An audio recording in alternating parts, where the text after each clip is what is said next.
माजी मंत्री विजय शिवतारे यांनी बारामती लोकसभा मतदारसंघातून अपक्ष निवडणूक लढवणार अशी घोषणा केली होती। तर त्यानंतर त्यांची मुख्यमंत्री एकनाथ शिंदे, देवेंद्र फडणवीस आणि अजित पवार यांच्यासोबत बैठक झाली। बैठकीनंतर शिवतारे माघार घेतील अशी चर्चा होऊ लागली आहे। दरम्यान पदाधिकारी, कार्यकर्ते यांच्याशी चर्चा करून शिवतारे आज निर्णय घेतील।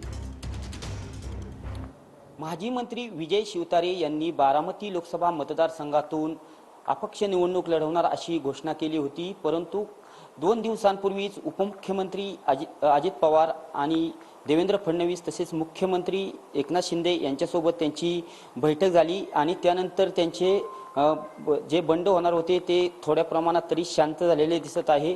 काय सांगाल बाप्पू, माघार घेत आहेत आणि राजकारणात मागे पुढे सरावं लागतं। सगळ्याच गोष्टी आपल्या मनासारख्या घडतील अशा नाही। त्यांनी प्रचंड त्या पद्धतीनं सगळी तयारी वगैरे केली होती, परंतु तुम्हाला तर माहिती आहे पुरंदरला तह झालता। छत्रपती शिवाजी महाराजांना सुद्धा 23 किल्ले तिथे द्यावे लागले होते, मागच सरले होते ना छत्रपती शिवाजी महाराज। ह्या तडजोडी स्वीकाराव्या लागतात राजकारणात। थोड्या वेळात आता बैठक होईल, एकमुखी आम्ही निर्णय घेऊ।